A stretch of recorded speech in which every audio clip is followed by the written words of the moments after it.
Du hast Hüftarthrose und hast dich schon mit deinem Schicksal abgefunden, mit Schmerzen und Schmerzmitteln zu leben oder sogar eine OP durchführen zu müssen. Bleib einfach direkt dran. Ich zeige dir, welche Liebscher- und Prachtübungen du machen kannst, um dir selbst zu helfen. Und zum Schluss als kleines Highlight zeige ich dir, wie du quasi beim Ausruhen noch ganz viel für deine Hüfte tun kannst. Damit du ein bisschen nachvollziehen kannst, warum diese 4 Übungen, die wir jetzt gleich machen, helfen, schau, du hast 4 große Muskelgruppen.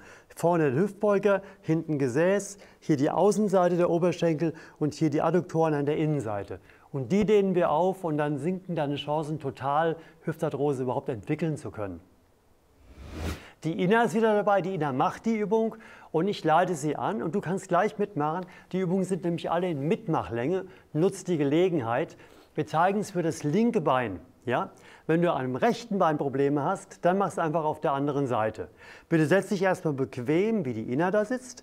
Nimm am besten beide Beine nach vorne und jetzt beugst du dein linkes Knie und bringst deinen Unterschenkel neben dich parallel zum Mattenrand. Beug dich ein bisschen nach rechts und dann nimmst du den Fuß nach hinten. Genau.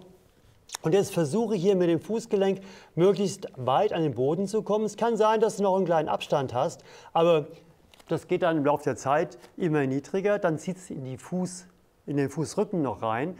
Das ist dann eine zusätzliche Dehnung. Und dann gehst du mit dem Gesäß so dicht wie möglich ran. Es kann sein, dass dein Gesäß noch nicht so weit rankommt. Vielleicht geht es nur so weit, dass du noch Abstand hast. Dann würdest du in dem Winkel üben. Ja? Aber Ina kommt ran, deswegen kann sie drauf. So, und jetzt ganz, ganz wichtig zu beachten, jetzt muss dein Rumpf zurückgehen mit dem Becken. Und um das zu gewährleisten, spannst du am besten, oder spann, falsches Wort, du hast die Aufmerksamkeit auf den Bauchnabel und ziehst den Bauchnabel zurück. Und wenn du den Bauchnabel zurückziehst, ist die Chance groß, dass dein Becken mit nach hinten geht, weil der eine Muskel, um den es hier ganz, ganz wichtig geht, der geht vom Oberschenkel über das Hüftgelenk bis zum Becken. Und wenn du oben gerade sitzen bleibst, dann ist er nicht in Dehnung drin und er muss in die Dehnung mit rein. Und du erkennst das daran, dass wenn du den Bauchnabel zurückziehst, dass du hier einen total starken Zug in der Mitte des Oberschenkels bekommst. Und das befreit so richtig die Hüfte. Da bleiben wir jetzt drin und atmen uns rein. Bleib immer in dem Bereich, den du gerade noch gut aushalten kannst. Wie ist es bei dir, Ina? Gerade auszuhalten. Gerade auszuhalten ist genau richtig. Ja, genauso bleiben.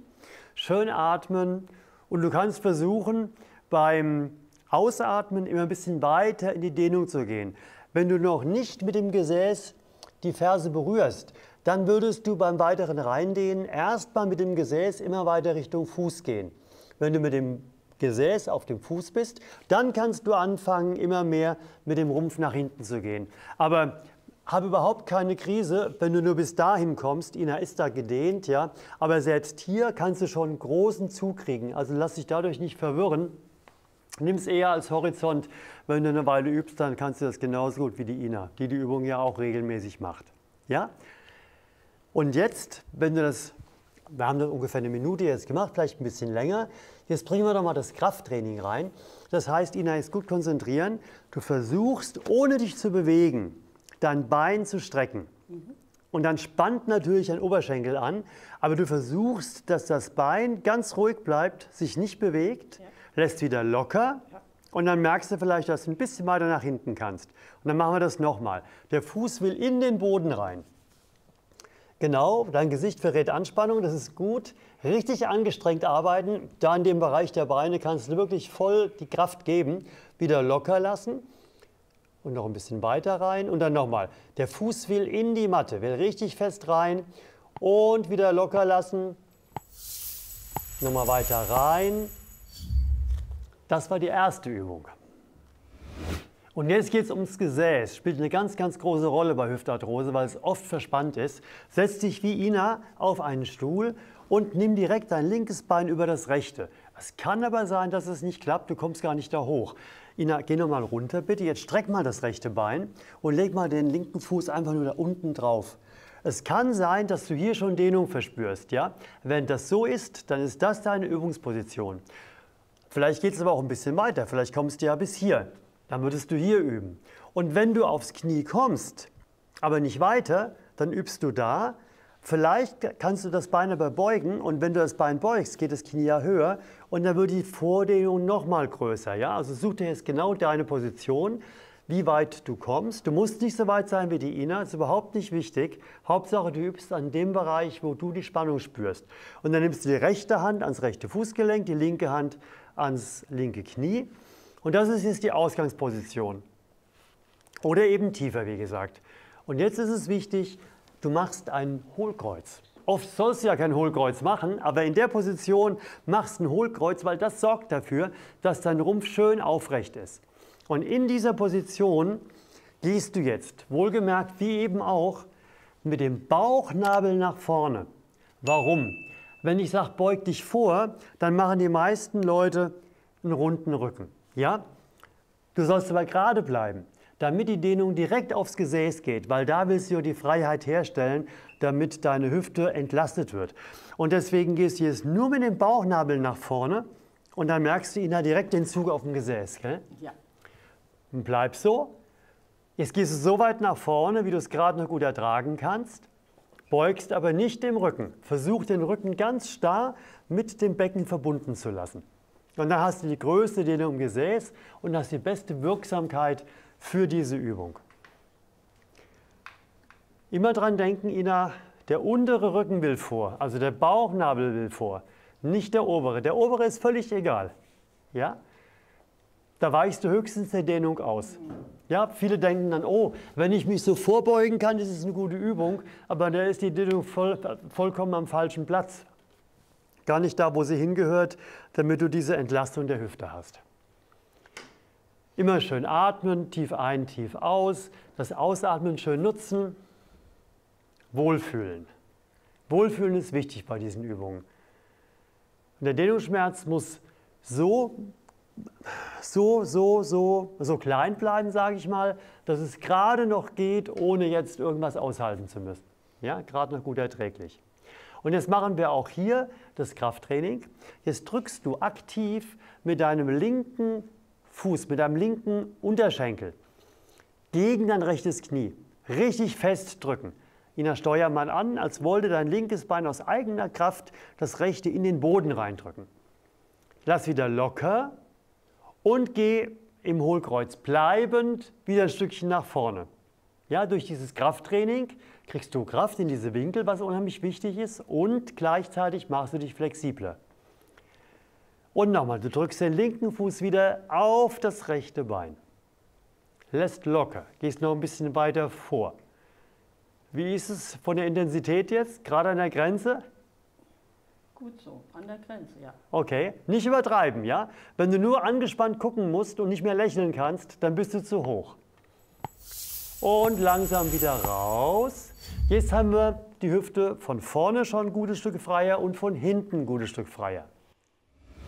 Jetzt geht es um die Innenseite der Oberschenkel, die Beinanzieher. Die haben auch großen Einfluss daran, dass die Hüfte zu stark belastet wird. Du musst deswegen schön flexibel sein. Geh mal bitte so wie die Ina, am besten vor einen Stuhl oder vor einen Tisch oder eine Fensterbank, dass du dich ein bisschen stabilisieren kannst. Und geh mit den Füßen so weit auseinander, bis du schon einen deutlichen Zug hier an der Innenseite der Oberschenkel spürst. Kann bis runter zu den Knien, kann das zu merken sein. Und dann läufst du mit den Fersen nach außen, Gewicht ein bisschen vor, Fersen nach außen, Gewicht ein bisschen zurück und die Fußspitzen nach außen. Und das macht ihr beide mal, Ina auch und du auch zu Hause, so weit, bis du merkst, das langt. Langt's bei dir schon, Ina? Okay. Und Achtung jetzt, bleib aufrecht. Bitte beug dich nicht nach vorne. Das ist eine Ausweichbewegung, weil wenn der Hüftbeuger kurz genug ist, ist er auch in dieser Übung mit drin. Und das ist gut, weil dann übst du gleich an dem Engpass, der wirklich die Hüfte so stark belastet. Ja, also nicht nach vorne beugen, immer weiter, sondern ganz gerade und aufrecht bleiben. Jawohl. Schön reinatmen. Was mich interessieren würde, hast du schon so ein Hüftproblem? Denkst du schon über eine OP nach? Dann schreib das doch mal in die Kommentare und später dann auch, ob die Schmerzen sich bessern. Und immer weiter rein.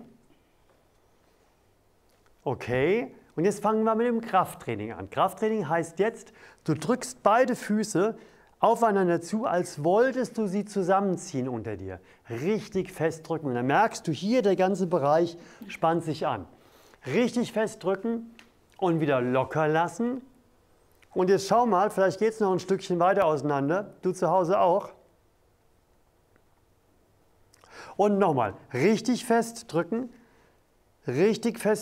noch fester drücken und wieder locker lassen. Noch ein bisschen weiter rein, geht noch ein bisschen was, Ina? Immer wieder dran denken, nicht nach vorne beugen, der Körper will nach vorne, weil er will der Dehnung ausweichen. Ja? Schön gerade bleiben. Okay. Und langsam wieder raus. Und wenn du noch mehr Übungen gegen Hüftarthrose haben möchtest, dann klick doch mal hier. Langsam rausgehen, langsam rausgehen. Okay, das war die dritte Übung. So, und jetzt geht es um die letzte Übung, die Beinaußenseite. Nimm dir einen Stuhl wie Ina, fass dich mit der rechten Hand an die Lehne oder an den Tisch, irgendwas Vergleichbares. Und jetzt setzt du deinen linken Fuß hinter dem rechten vorbei nach rechts. Jetzt kriegst du schon eine leichte Vordehnung hier. Und den Rest machst du jetzt dadurch, dass du dich mit dem Rumpf nach rechts beugst und das Becken nach links rausschiebst. Merkst du schon hier den Zug, Ina? Merkst du ihn zu Hause auch? Ja? So stehen und immer weiter jetzt gucken, dass hier links am Becken die Dehnung entsteht. Und das sind gewaltige Muskelstränge, die richtig fest sind oft. Deswegen lass dir ein bisschen Zeit, atme dich rein, lächel vor allen Dingen, weil Lächeln entspannt über das Gehirn in die Muskeln rein. Das hilft beim Dehnen. Ja, deswegen solltest du beim Dehnen immer lächeln. Ja, nicht aufgesetzt und grinsend irgendwie Zähne zeigen, sondern wirklich versuchen, entspannt und nett zu lächeln. Weil dann entspannt der Körper automatisch ein bisschen mehr mit. Okay? Noch ein bisschen mehr, wir lassen noch ein bisschen Zeit. Und du merkst ja, wie es sich steigert, weil du hältst dich am Fuß und merkst durch die Winkelveränderung, dass deine Arme sich anders anfühlen. Und kriegst mit, was da passiert. Okay, und jetzt kommt das Krafttraining. Das ist nicht ganz einfach, versuch's mal zu machen. Nur wenn es klappt. Wenn es nicht klappt, machst du ohne Krafttraining. Das ist immer noch viel besser, als die Übung gar nicht zu machen. Ja? Ina, konzentriere dich mal auf den linken Fuß und du auch. Jetzt will der linke Fuß, der will nach links weg. Steuer den mal an, spann den mal an, ohne dass der Stuhl verrutscht. Ja? Schön nach links weg. Und dann merkst du, es gibt hier die Anspannung. Und dann machst du wieder locker und gehst ein bisschen weiter raus. Und nochmal, du spannst den linken Fuß an. Du spannst den linken Fuß an, den linken Fuß an und locker und gehst weiter in die Dehnung. Und nochmal, du spannst den linken Fuß an, lässt locker, gehst weiter in die Dehnung. Freue dich gleich auf die letzte Übung. Da machen wir was, wo du ohne Zeitverlust ganz passiv beim Ausruhen ganz viel für deine Hüfte tun kannst. Und locker und weiter in die Dehnung. Und das war die Übung Nummer 4. So, schauen wir, und das ist quasi die Geheimübung, ja, in Anführungszeichen natürlich. Weil die meisten denken ja, auf unserem Rückenretter macht man nur was gegen den Rücken. Aber, das ist nur die halbe Wahrheit, das ist natürlich wunderbar gegen den Rücken, weil die Hüftbeuger aufgedehnt werden. Aber die Hüftbeuger spielen auch bei der Hüftarthrose eine Riesenrolle und deswegen ist das eine wunderbare Möglichkeit. Ich selbst mache das immer abends, weil kostet keine zusätzliche Zeit, kann sich schon bequem ausruhen und schläfst viel besser, ja, weil das alles schön entspannt ist. Ina, wie fühlt sich das an? Entspannt. Entspannend, entspannend.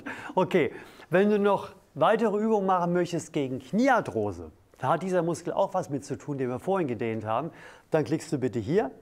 Und wenn du den Kanal noch nicht abonniert hast, solltest du es unbedingt tun. Dort vergiss nicht die Glocke zu aktivieren, damit du kein Video verpasst. Mit Ina und mir. Ciao. Ciao.